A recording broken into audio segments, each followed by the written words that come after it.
গত ৩ দিন ধরে কোনো বৃষ্টিপাত হয়নি মৌলভীবাজার জেলায়, ফলে বন্যা পরিস্থিতি অনেকটাই উন্নতি হয়েছে। এবং ইতিমধ্যে আমি কথা বলেছিলাম পানি উন্নয়ন বোর্ডের নির্বাহী প্রকৌশলী, তিনি আমাকে যেটা জানিয়েছেন যে সবকটি নদ নদীর পানি বিপদসীমার অনেক নিচ দিয়ে প্রবাহিত হচ্ছে। মনু, ধলাই, কুশিয়ারা থেকে শুরু করে সবকটি ছোটো বড় যে নদ নদী যেগুলো আছে, ফলে বন্যা পরিস্থিতি অনেকটাই উন্নতি হয়েছে।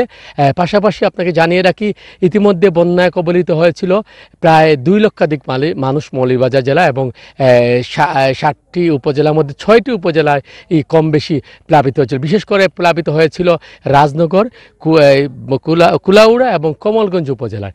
এবং ইতিমধ্যে যে পানি নামলেও, যেহেতু জানেন আপনি হাওর পরিবেষ্টিত মৌলভীবাজার জেলা, ফলে হাওর পরিবেষ্টিত যে নিম্নাঞ্চল আছে, সেই নিম্নাঞ্চলে এখনও অনেক জায়গায় আপনি হয়তো দেখতে পাচ্ছেন আমার পিছনটাতে যে এখনও অনেক জায়গায় পানি আছে। ফলে তাদের যারা পানিবন্দী ছিলেন, তাদের বাড়িঘরে পানি ঢুকেছিল, তারা ইতিমধ্যে বাড়িঘর সংস্কার শুরু করেছেন এবং তাদের দুর্ভোগ লাঘবের চেষ্টা করছেন।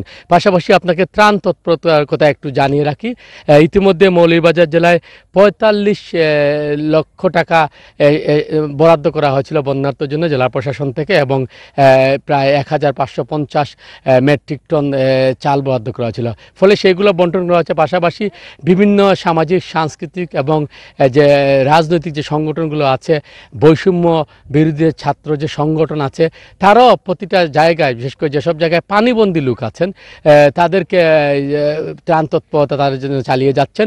পাশাপাশি আশ্রয় কেন্দ্র থেকে ইতিমধ্যে লোকজন বাড়িতে ফেরা শুরু করেছেন। মোট 98টি আশ্রয় কেন্দ্র মধ্য থেকে প্রায় অধিকাংশ আশ্রয় কেন্দ্র থেকে লোকজন বাড়িতে যাচ্ছেন, গিয়ে তাদের বাড়িঘর সংস্কার করছেন। এবং যদি এরকম পরিস্থিতি যদি থাকে এবং একটু রুদ্রোজ্জ্বল যেহেতু আবহাওয়া, তাহলে বলা যেতে পারে 2-1 দিনের ভিতরে মৌলভীবাজারের বন্যা পরিস্থিতি একদম স্বাভাবিক হয়ে যাবে।